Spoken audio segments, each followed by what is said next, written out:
Obviously, when you're a marginalized person, you are absolutely held to a different standard. And that is precisely what people are. MrBeast update for the record. He's posted about the Kris Tyson situation. Over the last few days, I've become aware of serious allegations of Ava Tyson's behavior online, and I'm disgusted and posted such unacceptable acts. During that time, I've been focused on hiring an independent third party to conduct a thorough investigation to ensure I have all the facts. That said, I've seen enough online and taken immediate action to remove Ava from the company, my channel, and any association with MrBeast. I do not condone or support any of the inappropriate actions. I will allow the independent investigators the necessary time to conduct a comprehensive investigation and will take any further actions based on their findings. Yeah. Third party investigation? No, it's just like, yeah, MrBeast is a massive international brand. Yeah, this is the same thing that like ExxonMobil does. You hire a law firm that does an investigation, blah, blah, blah. Jimmy knew ChatGPT. No, this isn't ChatGPT. This is like an actual good lawyer that, like, no. This is a lawyer that you don't get from Twitter. Yeah, this is not Elon Musk style situation. Most written with legal advice ever. Yeah. So this is straight up like a swift exit. I mean, what the else is he supposed to do? Yeah, I mean, I don't expect him to do anything else in this circumstance. Yeah, he's gonna conduct an investigation. I mean, it makes total sense given not only what the actions are, and beyond that, the fact that Ava is trans, of course, does not help cause any sort of sympathy from anybody that looks at that, regardless, especially because it was like greatly boosted by a lot of people. Even if what she said wasn't gross, which I don't think that is, I think what she did was gross for the record. But even if what she did wasn't even gross or inappropriate, weird, people would have still made this a PR nightmare regardless. And it happens to be a situation where it is like, it does absolutely hit like the weirdness shit. In the immediate aftermath of Dr. Disrespect's story, nobody went around and went, every white man is a freak. Okay. Like, you have this weird tendency. A lot of people have this weird tendency when it's like a black person doing a crime. Oh, this is how all black people are, is like the immediate reaction. Whenever a marginalized community member does something that is inappropriate or, you know, completely illegal, right? Everybody jumps on the bandwagon to be like, everyone is responsible. Every person of this background has done this. And, you know, it didn't happen with Cody Co either. Ain't nobody ran around saying all white men are doing this. It doesn't even happen in terms of like all YouTubers in general, even though many YouTubers have been caught doing this kind of shit, or many streamers in general have been caught doing this kind of shit. So it doesn't work that way. Obviously, when you're a marginalized person, you are absolutely held to a different standard. And that is precisely what people are trying to do. All DJs though, ... Yeah. I don't think David Guetta has ever done anything bad. Yeah, he fixed racism. Yeah. David Guetta united the country. Yeah. It was awesome when he destroyed white supremacy. Yeah. Is that comment that Jimmy made about Bad Baby real? Yes, of course. That's the other side of the story, is that like he and Ava were like very, like they were all 2016, 2014, 2015, 2013. They were all edgy. They were all like super edgy content creators that like made jokes all the time. The problem is, for Ava at least, she had not come out or even recognized that she was trans back then. So of course, when they were popping off, they were defended and seen as like edgy white boys. You know what I mean? That's it. That's the difference. Wasn't MrBeast 11 in 2016? Yeah, they were young as. That's the other side of it. It's just like they're still kind of young, if I'm not mistaken. In general, I just don't like the idea of like holding people's like public posts they made when they were like 16 against them, you know? Yeah, they were 16 in 2016. People forget MrBeast was a PewDiePie stand during the Felix weird arc. Yeah, I didn't have that. What? I'm kidding. Wait, what? I don't know. Because his name's Felix. I like doing. Oh, you did the classic Felix bit. Yeah. Oh my god, that's chat does that every time, dude. Every time they're like, "XQC's coming on the stream," and it's like, yeah, dude, XQC's coming on the stream, dude. Not. Oh my god. Jimmy was 18 in 2016, not 16. Okay, regardless, bro. Come. Okay, he was young as is my point. Okay, he's a teenager at that point. And that's not a good enough excuse regardless, because again, I remember that time online. I was online at that time. And let me tell you, I was getting harassed pretty much, not to the same degree, of course, but I didn't have the same like security and the same safety net or the community at the time. But I was, you know, I was at the Young Turks and I was getting shitted on nonstop by all the edgy white boy YouTubers.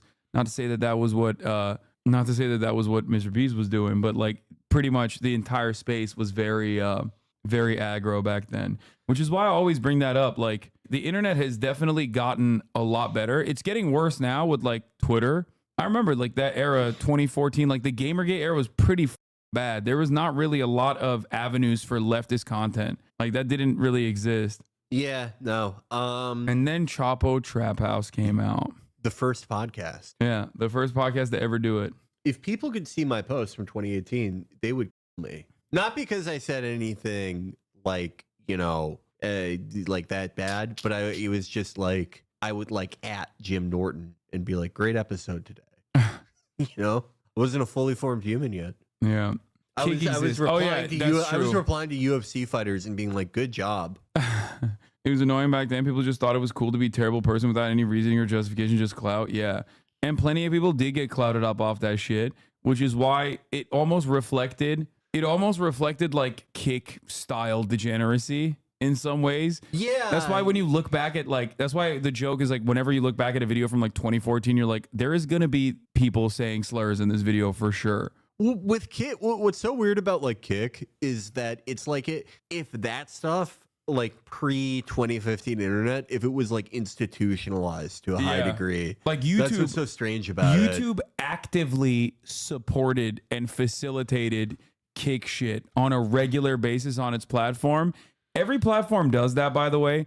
It's basically like a cheat code to grow, because pretty much somewhere along the line, like they figured out, oh, if we have like super right wing and unhinged content, like people just stay on the platform more. Turns out these neck bearded basement dwelling weirdos spend a ton of time online, and that's really good. That's like really good if you're trying to generate ad revenue and time on site. And that's precisely what they did. And they just kind of let that shit loose. Yeah, go watch my like old PewDiePie videos on my channel, or go watch my old like Jordan Peterson video at the Young Turks from like 2018, and you will see what that era looked like. Now, obviously, there's still, Asman chatters call it the golden era. Exactly. That's all you need to know.